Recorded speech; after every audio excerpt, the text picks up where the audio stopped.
آئیے اب ہم اس کے مقاصد کے اوپر کیا ہے نظر ڈالتے ہیں۔ منصوبہ بندی کے جو مقاصد ہیں وہ یہاں پر پیش کیے گئے ہیں۔ جیسے کہ ذکر کیا جاتا ہے کہ 5 سالہ جو منصوبے تشکیل دیے گئے ہیں، اس 5 سالہ منصوبوں کے مقاصد کو پڑھنے سے پہلے ہم یہاں پر منصوبہ بندی کے جو عام مقاصد پائے گئے ہیں ان پر ہم نظر ڈالتے ہیں۔ تو منصوبہ بندی کے عام مقاصد میں بتلایا گیا ہے کہ سب سے پہلے سالانہ شرح نمو کو بڑھانا، یعنی کہ ملک کی جو سالانہ نمو کی شرح ہے اس میں اضافہ کرنا منصوبہ بندی کا عام مقصد بتایا گیا ہے۔ کسی بھی ترقی پذیر معیشت کی تیز رفتار معاشی ترقی کے لیے منصوبے ایک بہت ہی اہم عامل مانے جاتے ہیں۔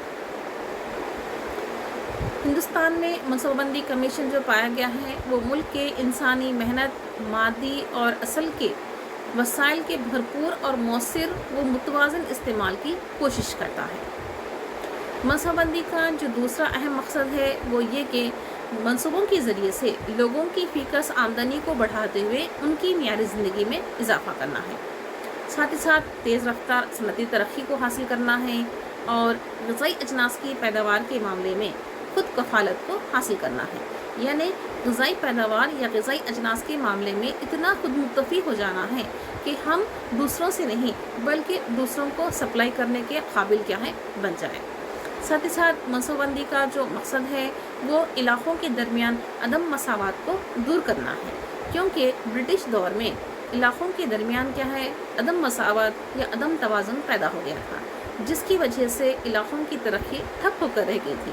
تو حکومت کے نمائندوں نے اس بات پر توجہ دی کہ علاقوں کے درمیان جو عدم مساوات پائی گئی ہے اس کو دور کرنا ضروری ہے۔ ساتھ ہی ساتھ منصوبہ بندی کا جو مقصد ہے وہ آمدنی اور دولت کی جو عدم مساوات پائی گئی ہے اس عدم مساوات کو دور کرتے ہوئے، جس کے ذریعے سے امیر اور غریب کا بھید بھاؤ بڑھ گیا ہے، وہ اس بھید بھاؤ کو کم کرتے ہوئے ملک سے غربت کا خاتمہ کرنا ہے۔ ساتھ ہی ساتھ روزگار کے مواقع کو فراہم کرنا ہے تاکہ ایسے تمام افراد جو بے روزگاری کی وجہ سے کم آمدنی رکھتے ہیں یا قطع غربت سے نیچے کی زندگی گزار رہے ہیں ان کی حالت کو سدھارا جائے۔ تو لہٰذا حکومت نے روزگار کے مواقع میں اضافہ کرنے پر بھی توجہ دی۔ ساتھ ہی ساتھ قیمت کے استحکام کے ذریعے مسلسل ترقی کو حاصل کرنا یہ منصوبہ بندی کا کیا ہے عام مقصد بتایا جاتا ہے۔ اسی طریقے سے حکومت نے ہندوستان کے منصوبوں کو یا ہندوستان کے مسائل کو مد نظر رکھتے ہوئے جو منصوبے تشکیل دیے ہیں ان منصوبوں کی مدت مقرر کی گئی، کیونکہ ہندوستان میں جو مسائل پائے گئے تھے وہ اتنے یعنی کہ طوالت اختیار کر چکے تھے یا اتنا بھیانک روپ اختیار کر چکے تھے کہ انہیں صرف کسی ایک دن یا ایک ہفتہ یا پھر ایک مہینہ یا پھر ہو سکتا ہے کہ ایک سال میں کیا ہے اسے حل نہیں کیا جا سکتا تھا۔ تو حکومت نے سوچا کہ مخصوص مقاصد کو چن کر ان کا انتخاب کر کے ان پر ہم 5 سال کی مدت کے لحاظ سے کیا ہے کام کریں گے، جس کی وجہ سے اس شعبے کو ترقی حاصل ہوگی اور اس مسئلے کو ہم ممکنہ حد تک کیا ہے حل کر سکتے ہیں۔ تو لہٰذا ہندوستان کے جو مختلف قسم کے مسائل پائے گئے ہیں ان مسائل کا انتخاب کرتے ہوئے 5 سال کی مدت کے لحاظ سے کیا ہے منصوبے تشکیل دیے گئے۔ تو ایسا منصوبہ جو 5 سال کی مدت کے لیے کیا ہے اپنے کارکردگی کو انجام دیتا ہے وہ 5 سالہ منصوبہ کہلاتا ہے۔ تو حکومت نے ہندوستان میں 5 سالہ منصوبوں کی کیا ہے تشکیل عمل میں لائی ہے، جس کا آغاز کیا ہے 1951 عیسوی سے ہوتا ہے۔ تو بتایا جاتا ہے کہ ہندوستان میں جو پہلا 5 سالہ منصوبہ شروع ہوا ہے وہ 1951 عیسوی سے شروع ہوا جو 1956 عیسوی تک جاری رہا۔ آئیے اب ہم 5 سالہ منصوبوں کے اہم مقاصد پر کیا ہے روشنی ڈالتے ہیں۔ تو 5 سالہ منصوبوں کا جو اہم مقصد ہے وہ معاشی نمو کو حاصل کرنا ہے، ساتھ ہی ساتھ خود انحصاری کو حاصل کرنا ہے اور متوازن علاقائی ترقی کو حاصل کرنا ہے، روزگار کے مواقع میں توسیع کرنا ہے، آمدنی میں جو عدم مساوات پائی گئی ہے اس کو دور کرنا، غربت کا خاتمہ کرتے ہوئے معیشت کو جدیدیت کی طرف کیا ہے موڑنا اور ساتھ ہی ساتھ شمولیت اور مستحکم نشوونما کے اصول پر کیا ہے عمل کرنا، اس طریقے کے مقاصد کیا ہے 5 سالہ منصوبوں کے پائے گئے۔ معاشی نشوونما کا جو مقصد ہے وہ ہمیشہ سے ہی ایک اہم مقصد رہا ہے۔ پہلے 5 سالہ منصوبے سے لے کر جاریہ جو منصوبہ چل رہا ہے اس منصوبے میں بھی یہ مقصد کیا ہے شامل ہے۔ اس منصوبے میں سالانہ جو GDP کی شرح تھی وہ 8% کیا ہے طے کی گئی۔ اور ہر 5 سالہ منصوبے میں مختلف مقاصد کو شامل کیا گیا، جیسے زراعت و صنعت کی ترقی ہے، غربت اور بے روزگاری کا خاتمہ ہے، بنیادی سہولیات کی فراہمی ہے اور تیز رفتار نمو وغیرہ۔ یہ ایسے مقاصد ہیں جن کو حکومت نے طے کرنے کے بارے میں یا اس کو ممکنہ حد تک حاصل کرنے کی کوشش کی ہے۔ پہلے 5 سالہ منصوبے میں وسائل کی شعبہ واری تقسیم زراعت اور آبپاشی کے لیے 31% موجود تھی، اور دیگر منصوبوں میں یہ 18% تا 24% رہی ہے۔ بہرحال منصوبہ بند جو مقاصد ہوتے ہیں ان کو متعین کرنے کے لیے تیز رفتار معیشت کی نشوونما کے لیے کارفرما رہنا ضروری ہے۔ ان منصوبوں میں معیشت کے بہت سے مقاصد جیسے کہ توانائی ہے، اس میں اضافہ کرنا، حمل و نقل و مواصلات کی فراہمی، آبادی پر کنٹرول کرنا، معاشی عدم مساوات میں کمی وغیرہ کو شامل کیا گیا۔ اس طرح ان مقاصد کی تکمیل کے ذریعے معیشت کو ترقی کی جانب گامزن کیا جا رہا ہے۔ آئیے اب ہم 5 سالہ منصوبوں کا جائزہ لیتے ہیں۔ تو آزادی کے بعد پہلے 5 سالہ منصوبے کی تشکیل تک معیشت کی ترقی کے لیے یعنی کہ بہت سارے 5 سالہ منصوبے ایک کے بعد دوسرے تشکیل دیے گئے، جس کے اہم مقاصد کے تعلق سے یہاں پر ہم ذکر کر رہے ہیں۔ سب سے پہلا جو عمل ہے وہ ہے معاشی نشوونما، یعنی کہ اکنامک گروتھ۔ 20ویں صدی کی ابتدائی نصف حصے میں فیکس آمدنی میں تقریباً جمود جیسی حالت پائی گئی تھی، اور قومی آمدنی میں بھی نشوونما بہت ہی کم ترین دیکھا گیا تھا۔ منصوبوں کی مدت کے دوران قومی آمدنی میں نمو کی جو سالانہ شرح تھی وہ 1% تھی، جس میں زرعی اور صنعتی دونوں شعبوں پر شامل تھے۔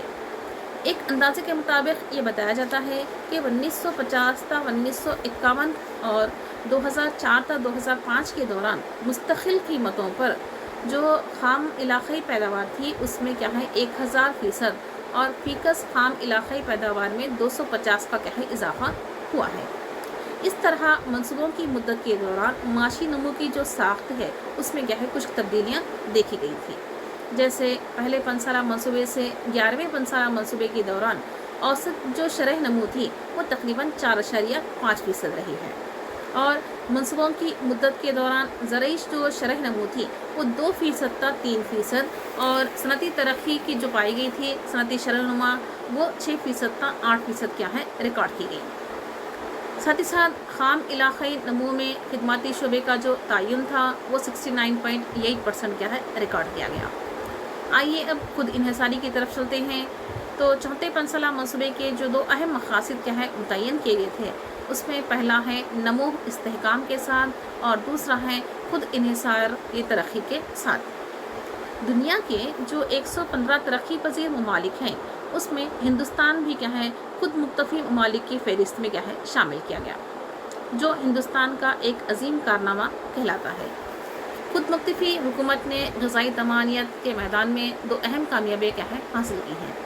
ایک تو یہ کہ ہندوستان غذائی اجناس کی پیداوار کے معاملے میں تقریباً خود مکتفی بن چکا ہے، اور دوسرا لوہے فولاد، مشینی اوزار اور بھاری انجینئرنگ کے اوزار وغیرہ کے معاملے میں بھی خود انحصاری یا خود مکتفی وہ حاصل کر چکا ہے۔